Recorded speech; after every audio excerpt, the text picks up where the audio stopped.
말씀은요, 내 영혼이 회복되는 자리라는 말씀으로 제목으로 말씀을 전하고자 합니다. 곧 나라와 지역의 일꾼들을 뽑을 선거철이 눈앞에 다가왔습니다. 거리 유세나 팸플릿을 보면 흔히 듣는 말들이 있습니다. 후보자들이 마이크를 잡고 한결같이 외치는 말들이 있습니다. 여러분, 제가 당선이 되면 이것만큼은 반드시 먼저 해결하겠습니다 라고 말을 합니다. 이것을 우리는 선거 공약이라고 부릅니다. 사람들의 마음을 얻고 자신이 어떤 방향으로 일을 할 것인지를 가장 강력하게 보여주는 첫 번째 프로젝트인 것입니다. 그렇다면 이 땅에 우리의 구원자로 만왕의 왕으로 오신 예수님께서 나사렛에서 30세가 되기까지 조용히 지내시다가 드디어 공적인 사역, 공생애를 시작하십니다. 예수님의 3년 반의 공생애 동안 총 4번의 유월절을 지나게 되는데요. 오늘 우리가 읽은 요한복음 2장은 바로 그 첫 번째 유월절에 일어난 사건입니다. 예수님은 예루살렘 성전으로 올라가셨습니다. 그리고 놀라운 일을 벌이십니다. 녹구근으로 채찍을 만들어 소와 양을 내쫓으시고 돈 바꾸는 사람들의 상과 비둘기 파는 사람들의 의자를 둘러 엎으셨습니다. 늘 사랑과 온유함이 넘쳐나시는 예수님께서 왜 이토록 격렬하게 분노하시며 성전을 뒤엎으셨을까요? 오늘 이 새벽 성전을 향한 주님의 깊은 본심을 깨닫고 우리의 마음의 성전도 새롭게 엎어지는 은혜가 있기를 소망합니다. 첫 번째입니다. 누가 왕인가? 우리 읽었지만 요한복음 2장 16절 말씀 우리 다시 한번 읽어보도록 하겠습니다. 비둘기 파는 사람들에게 이르시되 이것을 여기서 가져가라. 내 아버지 집으로 장사하는 집을 만들지 말라 하시니. 먼저 우리가 기억해야 할 것은요, 구약시대부터 이어져 온 성전의 진짜 의미입니다.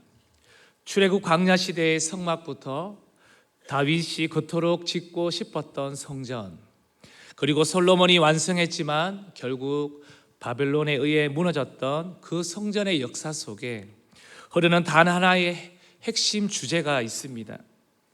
그것은 바로 하나님은 우리의 왕이시다라는 사실입니다.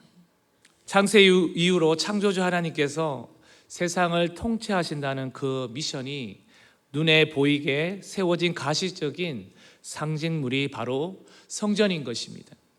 하지만 예수님 당시의 성전은 어떠했습니까? 당시 대제사장이었던 안나스는 예루살렘 중심으로 유대 지역 전체를 관할했습니다. 그는 거룩한 영적 지도자가 아니었습니다. 그는 로마 제국에 막대한 돈을 바치고 제사장직을 사들인 타락한 정치꾼이었습니다. 투자한 돈을 회수하기 위해 그는 성전 안에서 엄청난 폭리를 취했던 것이지요. 즉 정경 대제사장들, 사두개파들, 성전 종사자들은 로마의 권력을 얻고 등에 업고 거대한 카르텔을 형성했습니다.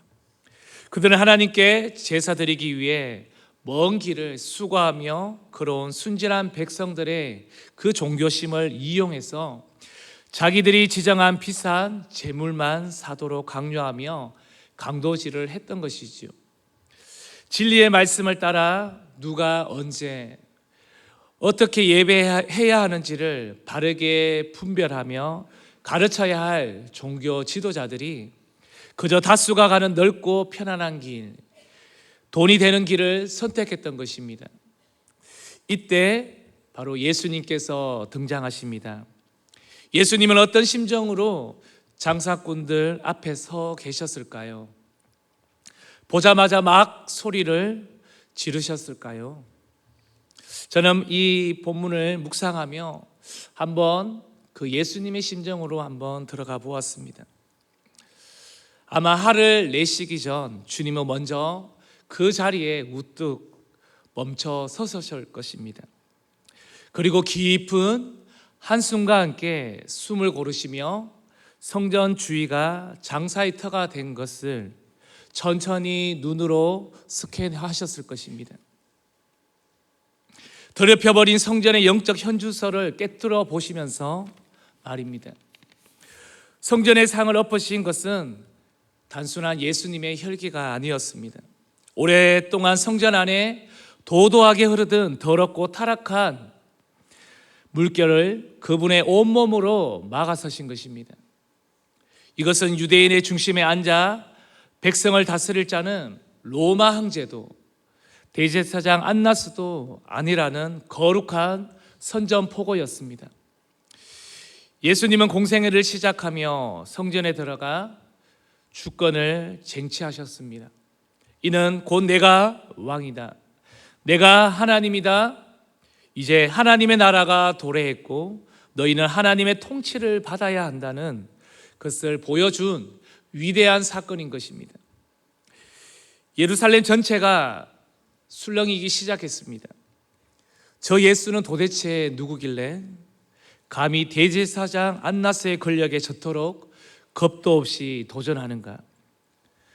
그들은 알지 못했지만 참된 성전의 주인이시며 온 우주의 왕이신 예수 그리스도께서 잃어버린 주권을 되찾고 계셨던 것입니다. 예수님이 보신 것은 단순한 시장이 아니었습니다. 종교라는 마스크를 쓰고 영혼을 착취하는 영적 강도들의 본거지였습니다. 오늘 우리 교회의 모습은, 그리고 저와 여러분의 신앙생활은 어떻습니까? 다 주의 일이니까, 교회를 위해서니까 라는 명분 안에 정작 예수님의 시선이 머무는 곳에서 누군가의 영혼을 다치게 하거나 나의 이기적인 목적을 채우고 있지는 않습니까? 예수님의 불꽃 같은 눈동자는 지금 또 여전히 우리의 마음 깊은 곳을 스캔하고 계신다는 것을 기억하시기를 바랍니다. 두 번째입니다. 무엇으로 움직이는가? 13절 말씀에 보면요, 내 집은 기도하는 집이라 일컬음을 받으리라 말씀하고 있습니다. 그렇다면 오늘 이 사건을 지금 우리가 모인 이 예배당, 우리 교회에 한번 비추어 봤으면 좋겠습니다. 감사하게도 우리 교회는 어느 교회보다도 앞장서서 기도하는 교회입니다. 그리고 제자를 키워내는 훈련되어진 교회입니다. 그런데 우리가 기억해야 할 것은요, 우리 스스로 정직하게 이 시점에 우리 자신에게 한번 질문해 보았으면 좋겠습니다. 어느 순간 우리의 기도와 말씀을 붙드는 간절함이 식어져 버리고 있지는 않는지 한번 돌아봤으면 좋겠습니다. 초대교회의 동력은요, 오직 성령의 기도였습니다. 그러나 오늘날 교회의 주도권이 어디로 흘러가고 있는지를 우리는 한번 돌아봐야 합니다. 교회를 움직이는 힘이 눈물로 기도하는 사람인지, 묵묵히 전도하는 사람인지, 이름 없이 주님을 사랑하는 사람이 아니라 세상적인 능력이 탁월한 사람에게 넘어가고 있지는 않는지 우리는 한번 돌아봐야 할 것입니다. 인간관계를 교묘하게 잘 맺고 사람의 마음을 얻는 겉모술수가 뛰어나고 목소리가 큰 사람들이 교회의 머리가 되려고 하지는 않는지 참으로 두렵습니다. 만약 그렇다면 그것이 바로 대제사장 안나스의 대제사장, 그리고 사두개파 성경 종사자들처럼 거룩한 교회를 사람의 장터로 변질시키는 무서운 모습일 것입니다. 그림을 하나 볼 건데요, 이 그림은 덴마크 화가 칼 블로허가 그린 성전을 정화하시는 예수님이라는 명화입니다. 엄숙하고 거룩해야 할 성전이 소와 양의 울음소리와 동전을 바꾸는 쨍그랑 소리, 상인들의 고함으로 가득 찬 시끄러운 시장통의 모습입니다. 그런데 예수님이 채찍을 드시는 순간 그 모든 소음이 일순간에 멈추고 텅 빈 공간에 오직 한 성도가 무릎을 꿇고 눈물로 엎드려 기도하는 고요한 장면으로 바뀌어야 하지 않을까요? 주님이 원하시는 교회의 모습은 바로 이런 것입니다. 예수님께서 상과 의자를 둘러 엎으실 때 우리는 주님의 진짜 본심을 보아야 한다는 것입니다. 그 본질을 캐치하지 못하면 우리는요, 팔짱을 낀 채 로마를 등에 업고 장사하는 기득권들처럼 속으로 이렇게 생각할지도 모릅니다. 저 사람 뭐야? 왜 저렇게 유별나게 예수 믿어? 혹시 자기 혼자 의로운 척 오버하는 거 아니야? 라고 말이지요.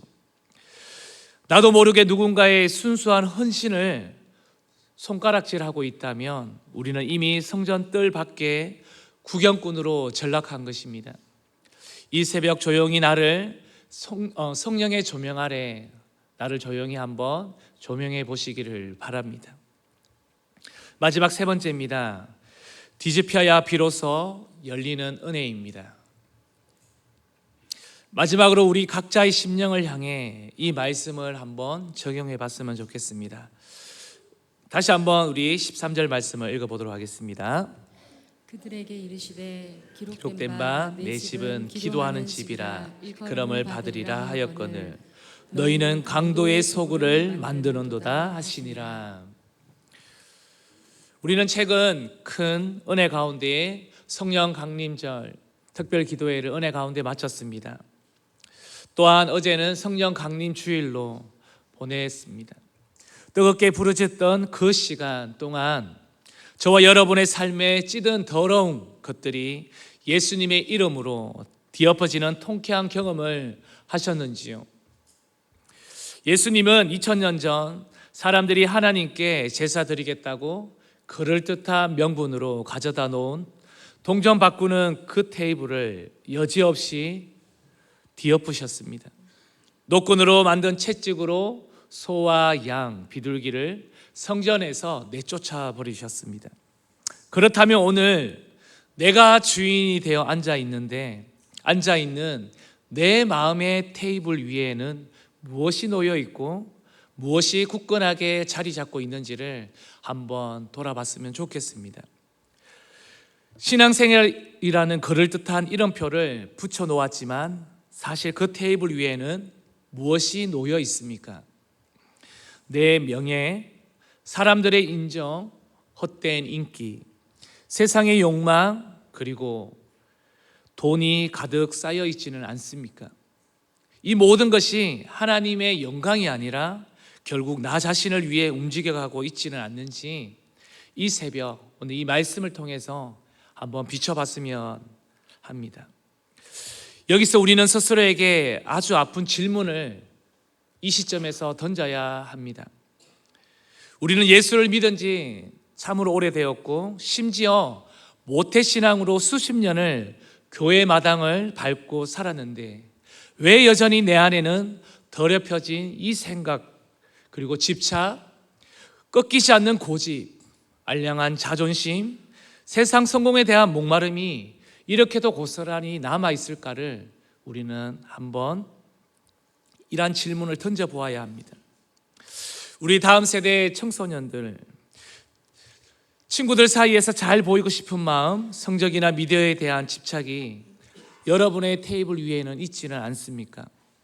체육 시간에 농구나 플라잉 디스크 경기를 할 때 돋보이고 싶은 마음에 동료에게 패스하지 않고 혼자 고집을 부리면 바로 그 팀은 무너지게 됩니다. 예수님을 내 삶의 주장으로 인정하지 않고 여전히 내 인생의 공을 쥐어 흔들려는 그 꺾이지 않는 자존심이 문제인 것입니다. 또 우리 청년들은 어떻습니까? 취업과 미래에 대한 두려움 때문에 남들에게 뒤처지지 않기 위해 화려한 스펙과 세상의 성공만을 맹목적으로 쫓고 있는 집착의 테이블이 내 안에 차려져 있지는 않는지도 돌아봤으면 합니다. 그리고 마지막 우리 장년 성도님들은 어떻습니까? 12년이라는 긴 시간 동안 눈물로 기도하며 애지중지 키워 이제는 대학으로 사회로 떠나보내야 할 장성한 자녀임에도 불구하고 여전히 내 뜻과 내 방식대로 통제하려는 그 끈질긴 그 집착, 세상의 모임이나 직장에서 내 체면과 알량한 명예가 깎일까 봐 절대 굽히지 않는 그 무서운 고집들 말이지요. 그 꺾이지 않는 자아의 고집들이 아직도 내 마음의 중심을 차지하고 있다면 이제는 이 모든 것을 숨기지 말고 마음 밖으로 꺼내어 놓아야 할 것입니다. 하루빨리 내 심령의 테이블을 다 주님 앞에 꺼내 놓을 때 성령님 제발 제 안에 이 더러운 상을 뒤엎어 주십시오라고 우리는 부르짖어야 할 것입니다. 아직 나의 테이블이 예수님으로 인해 뒤집히지 않으셨습니까? 내 자아의 테이블을 박살나고 뒤엎어지는 아픔이 없이는요 결코 내 안에 참된 성전이 지어질 수가 없다는 것입니다. 주님의 거룩한 분노가 내 심령을 치고 지나갈 때 비로소 강도의 소굴 같았던 내 마음이 주님이 거하시는 은혜의 성전으로 회복될 줄로 믿습니다. 이제 말씀을 맺겠습니다. 종교개혁자 존 칼빈은 이렇게 말씀하고 있습니다. 인간의 마음은 우상을 만들어내는 공장과 같다라고 말했습니다. 가만히 내버려 두면요 우리의 부패한 본성은 끝없이 내 유익과 자존심을 지키기 위해 장사꾼의 테이블로 세워간다는 것입니다. 성령 강림 주일과 특별 기도회는요 공식적으로 끝났습니다. 그러나 우리의 기도는 끝남이 아닙니다. 오히려 매 순간 성령 충만을 구하는 호흡, 즉 기도가 우리의 삶의 테이블 위에 올라와야 합니다. 우리 21장 13절 말씀을 다시 한번 크게 읽어봅시다. 그들에게 이르시되 기록된 바 내 집은 기도하는 집이라 일컬음을 받으리라 하였거늘 너희는 강도의 소굴을 만드는도다 하시니라. 이 말씀은요 예수님의 간절한 소원인 것입니다. 우리 속에 강도의 소굴로 만들어 버린 부분은 무엇인지를 바라보면서 그 강도의 소굴을 청산하고 너 마음속에 다시 한번 기도의 처소를 만들라고 말씀하고 있는 것입니다. 우리 교회가 그리고 전 세대를 아우르는 우리 각자의 심령이 다시 한번 기도가 끊이지 않는 거룩한 집이 되기를 원합니다. 우리 한번 이렇게 기도하는 마음으로 이 문구를 한번 고백했으면 좋겠습니다. 우리 같이 큰 목소리로 한번 기도하는 마음으로 고백해 보겠습니다. 내 안에 가득 찬 욕심, 교만 그리고 오랫동안 꺾이지 않던 내 끈질긴 고집의 테이블을 주님의 채찍으로 다 뒤엎어 주십시오. 오직 예수님만이 나의 왕이 되셔서 나를 통치하시고 내 인생의 유일한 주인이 되어 주옵소서. 이 고백이 우리 가운데 일어나야 하지 않겠습니까? 이러한 기도가 저와 여러분의 입술에서 터져 나올 때에 뒤집어지는 아픔을 넘어 우리를 온전케 하시는 예수 그리스도의 십자가 은혜가 저와 여러분에게 채워지시기를 주님의 이름으로 축원드립니다. 함께 기도하겠습니다.